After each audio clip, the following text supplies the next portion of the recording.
Hi friends, எல்லோரும் எப்படி இருக்கீங்க? இப்போ நாங்கள் வெளியே போகிறதுக்காக தான் ரெடி ஆகிட்ருக்கோம். எங்கே போகிறோம், இன்றைக்கி என்ன டே, என்ன ஸ்பெஷலான டே, இன்றைக்கி நாங்கள் என்னெல்லாம் பண்ணோம், அதான் இந்த வீடியோவில் பார்க்க போகிறீங்க. ஸோ வீடியோ கன்னியூஸாக பாருங்கள், நான் ஒன்றா உங்களுக்கு எக்ஸ்பிளைன் பண்ணுறேன். இந்த vlog வந்து நேற்றுக்கு எடுத்தது, மார்ச் 5th. ஸோ வந்து இப்போ வெளியே எதுக்காக கிளம்புறோன்னா, சர்ச்சுக்கு தான் கிளம்பிகிட்ருக்கோம். ஆக்சுவலாக இன்றைக்கி வந்து ஆஷ் வெனஸ்டே. ஸோ வந்து காலையில் வந்து சர்ச் தான் கிளம்பிகிட்ருக்கோம். எனக்கு பார்த்தீங்கன்னா வாட்ச் கூட வந்து பிரேஸ்லெட் போடுறதுலாம் ரொம்ப பிடிக்கும். என்னோடய vlogலாம் கண்டினியூஸாக பார்க்குறவங்களுக்கு தெரிஞ்சிருக்கும். நான் இன்றைக்கி வந்து வாட்ச் கூட வந்து ஒரு பேங்கிள், அதுக்கப்புறமா வந்து ஒரு த்ரெட்டில் பண்ண ஒரு பிரேஸ்லெட் இதான் இன்றைக்கி போட்டு போக போகிறேன். சில பேர் பார்த்தீங்கன்னா என்னோடய ஸ்கின் கேர் போடுங்க, அதுக்கப்புறமா வந்து ஹேர் கேர் போடுங்க, இப்படிலாம் கேட்டுட்ருக்கீங்க. ஸோ அதை வந்து மைண்டில் வச்சுருக்கேன். கூடி சீக்கிரம் ஒரு அழகான ஒரு vlogல நான் அப்லோட் பண்ணுறேன். இப்போ நான் ரெடி ஆயாச்சு. இன்றைக்கி வந்து செயின் பார்த்தீங்கன்னா நான் வந்து மின்ன வச்சு செயின் போட்டிருப்பேன்ல. ஸோ இந்த செயின் தான் நான் இன்றைக்கி சர்ச் போட்டு போக போகிறேன். இன்றைக்கி சுடிதார் வியர் பண்ணியிருக்கிறதுனால பிரேஸ்லெட் போட வேண்டாம், பிரேஸ்லெட் ரிமூவ் பண்ணிவிட்டு பேங்கிள் ஏதாவது போடலான்னு சொல்லி தான் பிரேஸ்லெட் ரிமூவ் பண்ணிகிட்ருக்கேன். இன்றைக்கி நான் வந்து சர்ச்சுக்கு வந்து என்னோடய ஆல் டைம் ஃபேவரட் பேங்கிள் தான் வியர் பண்ண போகிறேன். இது ஆக்சுவலாக வந்து நவரத்னா பேங்கிள். நிறைய பேர் வந்து என் பேங்கிள் கலெக்ஷன்லாம் கேட்குறீங்க. ஸோ அது எனக்கு எப்படி ஷேர் பண்ணணும் தெரில, பார்ப்போம், முடிஞ்சால் அப்லோட் பண்ணுறேன். வெளியே கிளம்புறதுக்கு முன்னால் கையில் எப்போவுமே கொஞ்சம் லோஷன் அப்ளை பண்ணுவேன். பார்த்திங்கன்னா ட்ரையாக இருக்கும். ஸோ அதுக்காக தான். ஸோ இப்போ நான் ரெடி ஆயாச்சு, நீ கிளம்ப வேண்டியது தான். இன்றைக்கி பார்த்தீங்கன்னா ஆஷ் வெனஸ்டே மட்டும் கிடையாது, ரொம்பவே ஸ்பெஷலான ஒரு டே தான். ஸோ நான் சொல்கிறேன் என்ன டேன்னு சொல்லிட்டு. என்னோடய ஹஸ்பண்ட் வந்து ரெடி ஆகிட்டு கிரவுண்ட் ஃப்ளோரில் கார் எடுத்துகிட்டு வர்றேன், நீங்கள் 3 பேர் வந்து கிரவுண்ட் ஃப்ளோரில் வந்துருங்கன்னு சொல்லி கிளம்பியாச்சு. ஸோ நாங்கள் இனி இப்போது ரெடி ஆகி நாங்கள் இப்போ கீழே போகணும். ஆக்சுவலாக இப்போ கிரவுண்ட் ஃப்ளோருக்கு தான் நாங்கள் போக போகிறோம். இன்றைக்கி ரொம்பவே ஸ்பெஷலான ஒரு டேன்னு சொல்லியிருந்தேன்ல, என்ன டேன்னு பார்த்தீங்கன்னா நம்ம சேனல் ஸ்டார்ட் பண்ணி 5 years கம்ப்ளீட் ஆகிடுச்சு. ஸோ அதான் இன்றைக்கி எனக்கு ரொம்ப ஸ்பெஷல். ஆனால் பார்த்தீங்கன்னா எனக்கு ஆஷ் வெனஸ்டேனால் எனக்கு அது எப்படி செலிப்ரேட் பண்ணணுமே தெரில. ஸோ இன்றைக்கி நான் வந்து செலிப்ரேட் பண்ணேனா இல்லையாங்கிறத வந்து நீங்கள் வீடியோ கண்டினியூஸாக பார்க்கும்போது தெரிஞ்சுப்பீங்க. இன்றைக்கி நாங்கள் துபாயில் இருக்கக்கூடிய சென்ட் மேரிஸ் சர்ச்சுக்கு தான் போக போகிறோம். இன்றைக்கி மாஸ் பார்த்தீங்கன்னா காலையில் 9 மணிக்கு, மத்தியானம் 12 மணிக்கு, அதுக்கப்புறமா ஈவினிங் 3 மணிக்கு, இந்த மாதிரி நிறைய நேரங்களில் மாஸ் இருந்துச்சு. நாங்கள் பார்த்தீங்கன்னா ஆஃப்டர்நூன் 12 o'clock மாஸ்க்கு தான் கிளம்புறோம். வீட்லேருந்து ஒரு 11:30 கிளம்பிட்டோம். இன்றைக்கி ஆஷ் வெனஸ்டே பார்த்தீங்கன்னா 10 days ஸ்டார்டிங் டே தான். ஸோ நாங்கள் என்ன பண்ணுவோன்னா, மார்னிங் வந்து யாருமே சாப்பிட மாட்டோம், ஃபாஸ்டிங் இருந்துட்டு இன்றைக்கி ஃபுல் டே பார்த்திங்கன்னா நான் வெஜிடேரியன் எதுவுமே எடுக்க மாட்டோம். ஃபுல்லாக வந்து பியூர் வெஜிடேரியன் தான் சாப்பிடுவோம். நாங்கள் இப்போது சர்ச் ரீச் ஆயாச்சு. வெளியே பார்த்திங்கன்னா பயங்கர டிராஃபிக்காக இருந்துச்சு. ஸோ எப்படியோ வந்தாச்சு சர்ச்சுக்கு, பார்க்கிங் வேறு கிடைக்கல. அதுக்கப்புறமா ஹஸ்பண்டும் எப்படியே பார்க் பண்ணிட்டு நாங்கள் மாஸ் பார்த்து முடிச்சாச்சு. எங்களுக்கு இன்றைக்கி பார்த்திங்கன்னா நெத்தியில் வந்து சாம்பல் போடுவாங்க. ஆஷ் வெனஸ்டேனால நெத்தியில் இந்த மாதிரி கிராஸ் மாதிரி சாம்பல் போட்டு கொடுப்பாங்க. ஸோ எல்லோரும் போட்டிருந்தோம், பாருங்கள் எப்படி இருக்குன்னு. இப்போ நாங்கள் சர்ச்சில் எல்லாமே முடிச்சுட்டு கிளம்புறோம். பார்த்திங்கன்னா எல்லாம் முடிச்சுட்டு கிளம்பும் போதே டைம் பார்த்திங்கன்னா 1 o'clock ஆகிடுச்சு. ஸோ என்ன பிளான் பண்ணியிருந்தோன்னா, வெளியில் போய் சாப்பிட்லாம், சாப்பிட்டுட்டு வீட்டுக்கு போகலாம் அப்படிங்கிற பிளான் தான். இன்றைக்கி நான் சொல்லியிருந்தேன்ல, ஆக்சுவலாக நாங்கள் நான் வெஜிடேரியன் எதுவுமே சாப்பிட மாட்டோம், பியூர் வெஜிடேரியன் தான் சாப்பிடுவோம். ஸோ இன்றைக்கி வேறு வந்து March 5th. So 5th year complete ஆனதுனால என் ஹஸ்பண்ட் சொன்னாங்க ஸ்பெஷலாக எங்கேயாவது கூப்பிட்டு போகிறேன்னு சொல்லி ஒரு நல்ல ஒரு அழகான ரெஸ்டாரண்ட் கூப்பிட்டு வந்தாங்க. ரெஸ்டாரண்ட்டுக்குள்ளே வந்ததுமே பார்க்குறதுக்கு இப்படி தான் இருந்துச்சு. நார்மலாக இதுக்கு முன்னே நிறைய ரெஸ்டாரண்ட்ஸ் போயிருக்கோம்.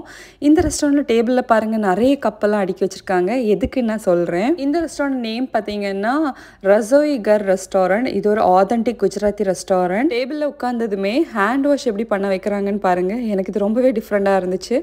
ஆக்சுவலாக ஒரு வீட்டுக்குள்ளே வந்த மாதிரி தான் இருந்துச்சு. நாங்கள் உள்ளே வந்ததுமே எங்களுக்கு ஒரு கப்பில் வந்து வாட்டர் மெலன் ஜூஸ் சர்வ் பண்ணாங்க. ஸோ நிறைய கப் இருக்குதுன்னு சொன்னேன்ல, நான் ஒன்று சொல்கிறேன் என்னென்ன சர்வ் பண்ணாங்கன்னு. அதுக்கப்புறமா வந்து ஸ்டார்டர்ஸ் சர்வ் பண்ணாங்க. ஸ்டார்டர்ஸ்லேயே என்னெல்லாமோ இருந்துச்சு டிஃப்ரெண்ட்டாக.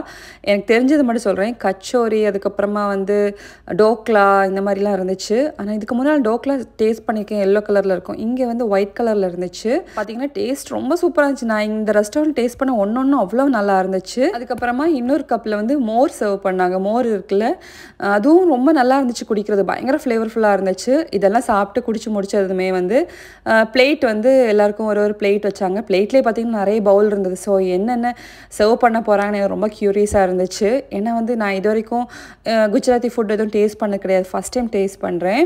இது ஆக்சுவலாக ஒரு பியூர் வெஜிடேரியன் ரெஸ்டாரண்ட். ஃபர்ஸ்ட் வந்து ஒரு சப்பாத்தி, அதுக்கப்புறமா பூரி, அதுக்கப்புறம் ஃபுல்கா அதெல்லாம் சர்வ் பண்ணாங்க. ஃபுல்காவில் பார்த்தீங்கன்னா பட்டர் ஸ்ப்ரெட் பண்ணிவிட்டு அதில் வந்து ஜாகரி மாதிரி போட்டு கொடுத்தாங்க. இது ஆக்சுவலாக அவங்க ட்ரெடிஷ்னல் சாப்பிடுவாங்களாமா. அது அப்படியே ரோல் பண்ணி சாப்பிடணும்னு சொன்னாங்க. சூப்பராக இருந்துச்சு. எனக்கு ஃபஸ்ட்டு டவுட்டாக இருந்துச்சு இது எப்படி இருக்கும்னு சொல்லிட்டு. டேஸ்ட் பண்ணி பார்த்தப்போ ரொம்ப பிடிச்சிருந்தது. அதுக்கப்புறமா வந்து பவுலெல்லாம் என்ன சர்வ் பண்ணாங்கன்னா பன்னீர் கறி, அப்புறம் ஆலு கறி, அதுக்கப்புறமா வந்து பேசன் இருக்குல்ல கடலை மாவில் பண்ண ஏதோ ஒரு கறி, அப்புறம் ஒரு வெஜிடபிள், அப்புறம் கேர்டு வந்து ஏன்னோ மிக்ஸ் பண்ணியிருந்தது ஃப்ளேவர்ஃபுல்லாக இருந்துச்சு. அதுக்கப்புறமா தாலில் வந்து டிஃப்ரெண்ட்டாக ஒரு 4 கிரேவி சர்வ் பண்ணாங்க. ஒன்று வந்து ஸ்பைசி தால், அதுக்கப்புறம் ஸ்வீட் தால் ஒன்று சர்வ் பண்ணாங்க. அதுக்கப்புறமா வந்து ஸ்பைசி இல்லாமல் ஒரு தால், இந்த மாதிரியே நிறைய சர்வ் பண்ணாங்க. எனக்கு எல்லாத்தோட பேரும் தெரியல. எனக்கு ரொம்ப புதுசாக இருந்துச்சு. நான் ஃபஸ்ட்டு இது டேஸ்ட்லாம் எப்படி இருக்குன்னு தான் நினச்சேன். ஆனால் பார்த்தீங்கன்னா எக்ஸ்ட்ரானரியாக இருந்துச்சு. எனக்கு இந்த ரெஸ்டாரண்ட்டில் நான் சாப்பிட்ட ஒன்று வந்து எனக்கு ரொம்ப பிடிச்சிருந்தது. இதெல்லாம் சாப்பிட்டு முடிச்சதுக்கப்புறமா ரைஸ் சர்வ் பண்ணாங்க. ரைஸ்லேயே பார்த்தீங்கன்னா கிச்சடி, அதுக்கப்புறமா ஒரு சாதம் மாதிரி ஒன்று சர்வ் பண்ணாங்க.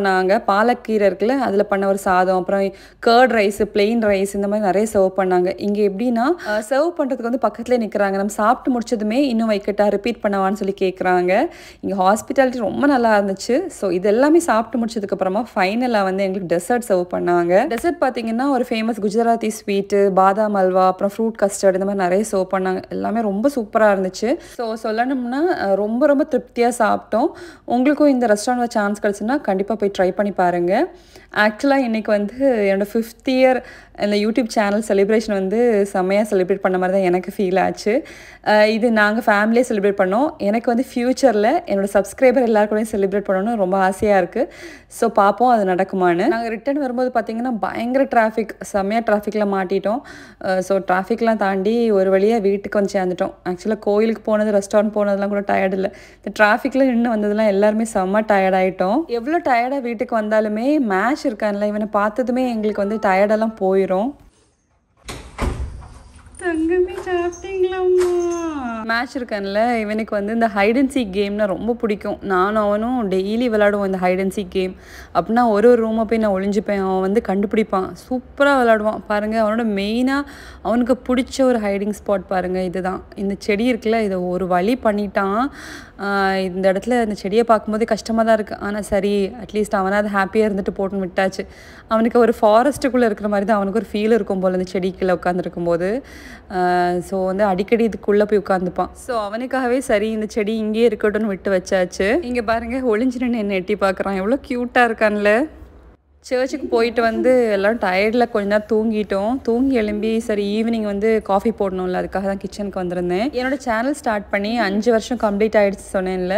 எப்படி 5 வருஷம் போச்சுனே எனக்கு தெரில. அவ்வளோ அப் அண்ட் டவுன்ஸ் இருந்திருக்குது நான் இந்த யூடியூப் சேனலை வந்து இந்தளவுக்கு கொண்டு வரதுக்கு. இப்போ ரீசெண்டாக என்னோடய வீடியோவில் வந்து ஒருத்தங்க கமெண்ட் பண்ணியிருந்தாங்க, என்னோடய வீடியோஸ்லாம் பார்த்து நிறைய கற்றுக்கிட்டாங்கன்னு சொல்லிட்டு. ஸோ அதெல்லாம் பார்க்கும்போது அவ்வளோ சந்தோஷமாக இருக்குது. அதுக்கப்புறமா சில பேர் சொல்லுவாங்க, ஆஃபீஸ்லேருந்து அவ்வளோ எக்ஸாஸ்டடாக வீட்டுக்கு வந்துட்டு டென்ஷனாக இருக்கும்போது வந்து என் வீடியோ பார்க்கும்போது, என் வாய்ஸ் எல்லாம் கேட்கும்போது அவ்வளோ ரிலாக்ஸிங்காக, மைண்டுக்கு அவ்வளோ பீஸ்ஃபுல்லாக இருக்குன்னு சொல்கிறாங்க. ஸோ இதெல்லாம் கேட்கும்போது நான் யூடியூப் சேனல் ஸ்டார்ட் பண்ணதுக்கு ஒரு அர்த்தம் இருக்குன்னு தோணுது. ஸோ இன்னும் அழகான வீடியோஸ்லாம் போடணும்னு எனக்கு தோணுது. எப்போவுமே ஒரு விஷயத்தை விரும்பி ஸ்டார்ட் பண்ணிவிட்டு அது பாதியில் விட்டுறாதீங்க. Slow and steady wins a race சொல்லுவாங்க. ஸோ எவ்வளோ ஸ்லோவாக போனாலும் அந்த விஷயத்தை அச்சீவ் பண்ணுற வரைக்கும் விடாதீங்க. ஸோ எனக்கு மட்டும் இல்லை, எல்லாருக்குமே இது பொருந்தும்னு நினைக்கிறேன்.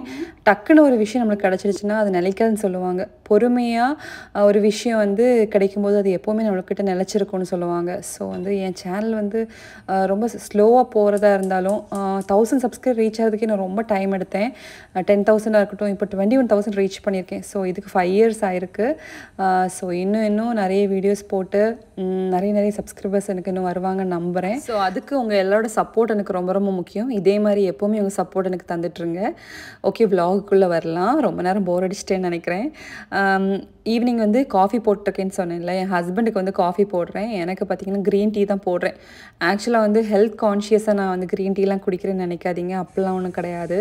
கொஞ்சம் டேஸாகவே இந்த பால் ஸ்மெல் வந்து எனக்கு பிடிக்காத மாதிரி இருக்குது. நான் அது காஃபி போட்டாலோ டீ போட்டாலோ எனக்கு அந்த ஸ்மெல் எனக்கு பிடிக்காத மாதிரி இருக்குது. ஸோ வந்து க்ரீன் டீயோ பிளாக் டீயோ எனக்கு குடிக்கும்போது எனக்கு ஓகேயாக இருக்கிற மாதிரி இருக்குது. கொஞ்சம் டேஸ் எப்படி இருக்கும் பார்ப்போம். இனி எனக்கு மறுபடியும் நான் எப்போ வந்து காஃபி டீ குடிக்கிறேன்னு தெரில. க்ரீன் டீ நான் எப்போ என்ன வாங்குவேன்னா ட்வின்னிங்ஸ் டீ வாங்குவேன். அப்படி இல்லைனா வந்து அகமது டீன்னு ஒன்று கிடைக்குது, அதுவும் நல்லாயிருக்கும். ஸோ இந்த 2ம் தான் வாங்குவேன்.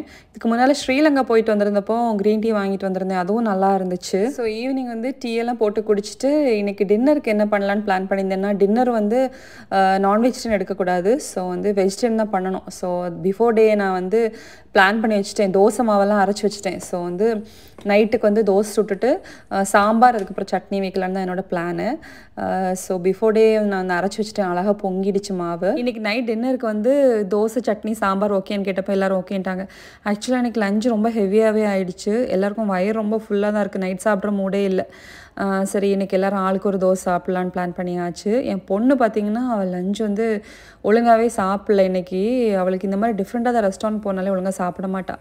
ஸோ அவளுக்கு இன்றைக்கி கொஞ்சம் ஏர்லியராகவே இன்றைக்கி தோசை ஊற்றியாச்சு. ஆக்சுவலாக அவளுக்கு தோசை ஊற்றும் போதே அவளும் என் கூட கிச்சனுக்கு வந்துட்டாள். அவளும் நானும் பேசி தான் தோசை சுட்டிகிட்டு இருந்தோம். என் பொண்ணு பார்த்திங்கன்னா அப்பப்போ கிச்சனுக்கு வந்துடுவா, அவளுக்கு வந்து டைம் கிடைக்கும் போது. ஆக்சுவலாக ஸ்கூலோட ஹோம்ஒர்க்கே நிறைய இருக்கும். ஸோ அப்படி இல்லை ஃப்ரீ டைம் இருக்குன்னா வந்துடுவா கிச்சனில், வந்துட்டு எனக்கு ஹெல்ப் பண்ணுவாள். ஸோ வந்து நான் தோசை சுடுறதை பார்த்ததுமே அம்மா நான் இன்றைக்கி தோசை சுடுறேன்னு சொல்லி கேட்டிருந்தா. ஸோ ஃபஸ்ட் தோசை நான் சுட்டுட்டேன்.